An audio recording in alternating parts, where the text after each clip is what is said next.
Hello friends, എല്ലാവർക്കും അസിൽവ YouTube ചാനലിലേക്ക് സ്വാഗതം.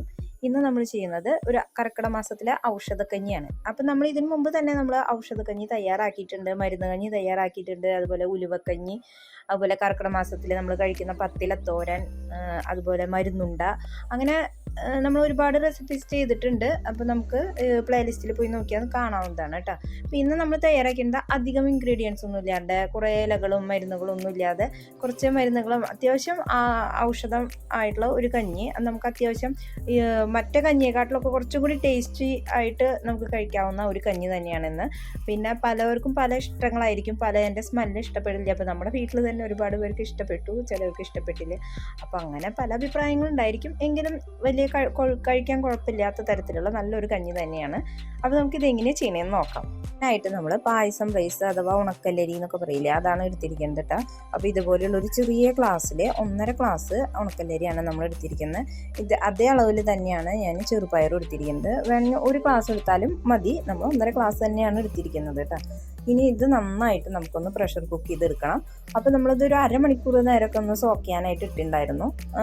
ഇട്ടില്ലെങ്കിലും ചെറുപയർ വെന്ത് കിട്ടുന്നാലും ഇടുന്നതായിരിക്കും കുറച്ച് നന്നായിരിക്കും. അപ്പോൾ അരിയും പയറും നമുക്കൊന്ന് വെള്ളത്തിലിട്ട് വെച്ചിട്ട് നന്നായി ഒന്ന് പ്രഷർ കുക്ക് ചെയ്തെടുക്കാം. ഒരു 3 വിസിലൊക്കെ മതിയാവും. ഇനി ഇതിലേക്ക് നമുക്ക് ആവശ്യത്തിന് വെള്ളം ഒഴിക്കണം. അത്യാവശ്യം ഇത് നികന്ന് നിൽക്കുന്ന രീതിയിൽ ഈ അരിയും ചെറുപയറും നന്നായി നികന്ന് നിൽക്കുന്ന രീതിയിലുള്ള വെള്ളം ഒഴിച്ചു കൊടുത്തിട്ട് നമുക്കിത് നന്നായിട്ടൊന്ന് വേവിച്ചെടുക്കാം. ഇപ്പോൾ ഉണങ്ങല്ലരിക്ക് പകരം നമുക്ക് പച്ചരി വേണമെങ്കിൽ ഉപയോഗിക്കാം. അതല്ല ഇനി അങ്ങനെ ഷുഗർ അങ്ങനെയുള്ള കംപ്ലൈൻ്റ് ഉള്ളവർക്ക് നമുക്ക് ഇതിനകത്ത് മറ്റേ ചെറിയ ഗോതമ്പില്ലേ, നുറുക്ക് ഗോതമ്പ്, അത് ഉപയോഗിച്ചാലും കുഴപ്പമില്ല. നുറുക്ക് ഗോതമ്പ് വെച്ചിട്ടായാലും നമുക്ക് ഈ കഞ്ഞി തയ്യാറാക്കാവുന്നതാണ്. അരിയും പയറൊക്കെ വെന്ത് വരുന്ന സമയം കൊണ്ട് നമ്മൾ ഇതിലേക്ക് ഒരു മുറി നാളികേരമാണ് എടുത്തിരിക്കുന്നത്. ഇതിൽ ഒരു 2 ഗ്ലാസ് വെള്ളമൊക്കെ നന്നായി അടിച്ച് അതിൽ പാലൊക്കെ നമുക്ക് എടുക്കാം. നമ്മുടെ നാളികേരം പാല് തയ്യാറായിട്ടുണ്ട്. ഇനി നമുക്ക് ഇതിലേക്കുള്ള പൊടികൾ എടുക്കാം. ഇപ്പോൾ ഇതുപോലെ ഒരു ചെറിയ ടീസ്പൂണിലാണ് എടുത്തിരിക്കുന്നത്. ഒരു 3/4 ടീസ്പൂണോളം അയമോദകം എടുത്തിട്ടുണ്ട്. ഇത് നമുക്കൊന്ന് പൊടിച്ചെടുക്കണം. നല്ല ഫൈനായിട്ട് പൊടിക്കുന്നില്ല, ജസ്റ്റ് ഒന്ന് ചതച്ചെടുക്കുകയാണ് ഞാൻ ചെയ്യുന്നത്. ഇതിലേക്ക് ഒരു ടീസ്പൂൺ ജീരകവും കൂടി ചേർത്തിട്ട് നമുക്ക് നന്നായിട്ടൊന്ന് പൊടിച്ചെടുക്കുക. അപ്പോൾ പൊടിച്ചെടുക്കുമ്പോൾ നമ്മൾ നല്ല ഫൈനായിട്ട് പൊടിക്കണം എന്നുണ്ടെങ്കിൽ അങ്ങനെ ചെയ്യാം. ഞാനിതിൽ അകത്തോട്ട് നന്നായിട്ടൊന്ന് ചതച്ചെടുക്കാൻ ചെയ്യുന്നുള്ളൂ. ചെറിയ തോതിൽ പൊടി കൂട്ടോ, ചതയ്യാൻ മാത്രമല്ല, അത്യാവശ്യം നല്ല രീതിയിൽ നല്ല ഫൈൻ പൗഡറാക്കി എടുക്കണമെങ്കിൽ നിങ്ങൾക്ക് അങ്ങനെയും ചെയ്യാം.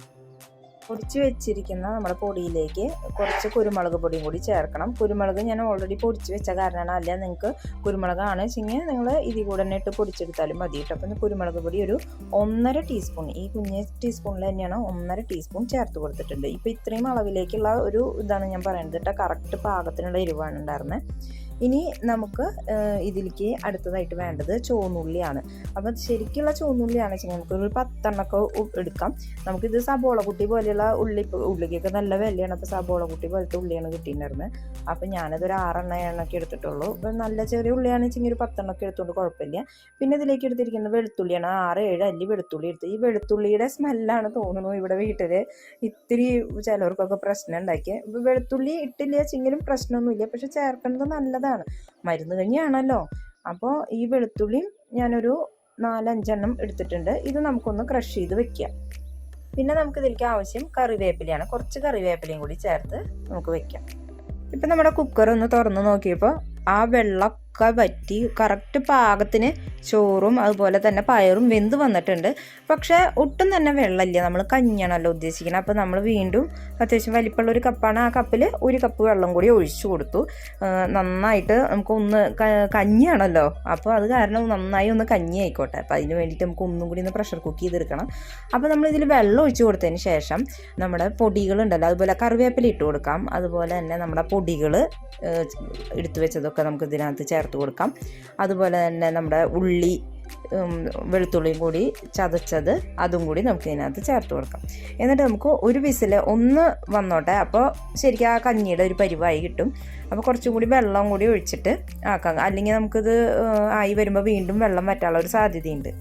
നാളികേരം പാല് ചേർക്കും ചെങ്കിലും നമുക്ക് ഇത് അങ്ങോട്ട് കഞ്ഞിയുടെ ഒരു പരിവായി വന്നിട്ടില്ല. അപ്പോൾ അത് കാരണം തന്നെ നമുക്ക് അത്യാവശ്യത്തിന് കൂടി വെള്ളം ഒഴിച്ച് കൊടുക്കേണ്ടി വരും. അപ്പോൾ ആദ്യം നമ്മൾ നികത്തി വെള്ളം ഒഴിച്ചപ്പോൾ തന്നെ ഒരു 1.5 കപ്പ് വെള്ളം ഒഴിച്ചിട്ടുണ്ടായിരുന്നു.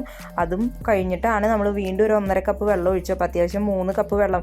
ഈ 3 കപ്പ് വെള്ളം നമ്മൾ തുടക്കത്തിൽ തന്നെ ഒഴിക്കുകയാണെന്ന് വെച്ചെങ്കിൽ വെള്ളം അധികമായി കഴിഞ്ഞാൽ നമ്മുടെ കുക്കറിൻ്റെ ഇതിൻ്റെ ഉള്ളിൽ കൂടെ വറ്റൊക്കെ വന്നിട്ട് അടയാനും അതുപോലെ പൊട്ടാനൊക്കെ ചാൻസ് ഉണ്ട്. അപ്പോൾ അത് കാരണം ആദ്യം വെള്ളം ഒഴിക്കുമ്പോൾ നമ്മൾ ആ ഒരു ലെവലിൽ വെള്ളം ഒഴിച്ചിട്ട് വേവിച്ചെടുക്കുന്നത് തന്നെയാണ് നല്ലത് കേട്ടോ. അതിന് ശേഷം ഇതുപോലെ വെള്ളം ഒഴിച്ചിട്ട് നമ്മുടെ ഈ പൊടികളൊക്കെ ഇട്ടതിന് ശേഷം നമുക്ക് ഒന്നും കൂടി ഒന്ന് പ്രഷർ കുക്ക് ചെയ്തെടുത്താൽ മതി. അതായിരിക്കും കൂടുതൽ നന്നായിരിക്കും. ഒരു വിസിലൊക്കെ അടിച്ച് കഴിഞ്ഞപ്പോൾ നമ്മൾ നോക്കിയപ്പോൾ അത്യാവശ്യം നല്ല കഞ്ഞിയുടെ ഒരു പരുവൊക്കെ ആയിട്ട് ഇപ്പോഴും വെള്ളമൊക്കെ അത്യാവശ്യം വറ്റി വന്നു. അത് കുഴപ്പമില്ല. ഇനി നമുക്ക് നാളികേരം പാൽ ഒഴിച്ചു കൊടുക്കാം.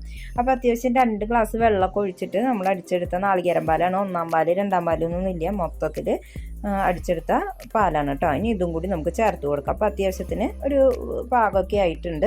ഇനി ഇത് നന്നായിട്ടൊന്ന് തിളച്ചോട്ടെ. കാരണം നമ്മൾ അത്യാവശ്യം വെള്ളം ഒഴിച്ച് അടിച്ചെടുത്തതാണല്ലോ. നന്നായിട്ടൊന്ന് തിളച്ചോട്ടെ കേട്ടോ. ഇനി ഇതിലേക്ക് നമുക്ക് ചേർത്ത് കൊടുക്കാനുള്ളത് കുറച്ച് കല്ലുപ്പ് ഇട്ട് കൊടുക്കാം. മരുന്ന്, ഔഷധക്കഞ്ഞി ഇതൊക്കെ ആകുമ്പോൾ നമുക്ക് കല്ലുപ്പ് തന്നെയാണ് കൂടുതൽ നല്ലത്. പൊടിയുപ്പ് ഒഴിവാക്കുക. പിന്നെ അതിൽ നമ്മൾ ഉപ്പും കുറച്ച് കുരുമുളക് പൊടിയും ചേർത്ത് ആ ഒരു രീതിയിലാണല്ലോ തയ്യാറാക്കണം. ഉലുവയൊക്കെ ചേർത്താൽ നല്ലത് തന്നെയാണ്. നമുക്ക് ഉലുവക്കഞ്ഞി ഇപ്പോൾ എല്ലാ ദിവസവും ഇത് വയ്ക്കേണ്ട, ഉലുവക്കഞ്ഞി ഒരു ദിവസം വയ്ക്കാം. അപ്പോൾ ഇതിൽ കൂടെ ഉലുവ ഇടുന്നത് എനിക്ക് അത്ര ഒരു രസകരമായിട്ട് തോന്നിയില്ല. അപ്പോൾ അത് കാരണം ഈ ഒരു രീതിയിൽ തന്നെ ചെയ്യാം നമുക്ക്. ഇനി ഇത് നന്നായി ഒന്ന് തിളച്ച് വരുമ്പോൾ നമുക്കൊന്ന് ഓഫ് ചെയ്യാം കേട്ടോ. അപ്പോൾ നമ്മുടെ കഞ്ഞിയൊക്കെ തയ്യാറായിട്ടുണ്ട്. ഇത് നല്ല ഒരു വാഴയില വെച്ചിട്ട് അതിലേക്ക് വിളമ്പി കൊടുക്കുക. അപ്പോൾ ആ ഒരു ചൂടോടുകൂടി നമ്മൾ വാഴയിലേക്ക് ആക്കുമ്പോൾ അതിലത്തെ ക്ലോറോഫിൽ നമുക്ക് കിട്ടും. അപ്പോൾ അത് നല്ലതാണ്. ഇപ്പോൾ ഇതിപ്പോൾ ഈ ഔഷധക്കഞ്ഞി തന്നെ വേണമെന്നില്ല. നമ്മൾ സാധാരണ കഞ്ഞി കുടിക്കുമ്പോഴും അത് ഇതുപോലെ ചെയ്താൽ നല്ലത് തന്നെയാണ്. ഞാനിവിടെ ചെയ്യാറുണ്ട്. കഞ്ഞിയൊക്കെ മുക്കി വയ്ക്കുമ്പോൾ ഓരോരുത്തർക്കും ഓരോ കിണ്ണത്തിലും മേലിട്ട് കൊടുക്കുക എന്ന് പറയുന്നത് പോസിബിൾ അല്ല. അപ്പോൾ നമ്മളൊരു വലിയ ഡവറിലേക്ക് ഒരു പാത്രത്തിലേക്ക് ഈ ഇല വെച്ചിട്ട് മൊത്തം കഞ്ഞി വിളമ്പുക. അതിൻ്റെ ഒരു മണം കൂടി വരുമ്പോൾ അതിനൊരു പ്രത്യേക ടേസ്റ്റാണ്. ചെയ്യാത്തവരാണെങ്കിൽ ഒന്ന് ചെയ്ത് നോക്കും. നമ്മുടെ കഞ്ഞി തയ്യാറായിട്ടുണ്ട്. എല്ലാവർക്കും ഇഷ്ടപ്പെടുകയാണ് വെച്ചെങ്കിൽ ലൈക്ക് ചെയ്യാനും ഷെയർ ചെയ്യാനും മറക്കരുത്. എല്ലാവരും ട്രൈ ചെയ്ത് നോക്കുക. നിങ്ങളുടെ കമൻസ് അറിയിക്കുക. Grown with you, just go get your own tissue. I feel like I'm losing my mind. Is everybody in the world blind?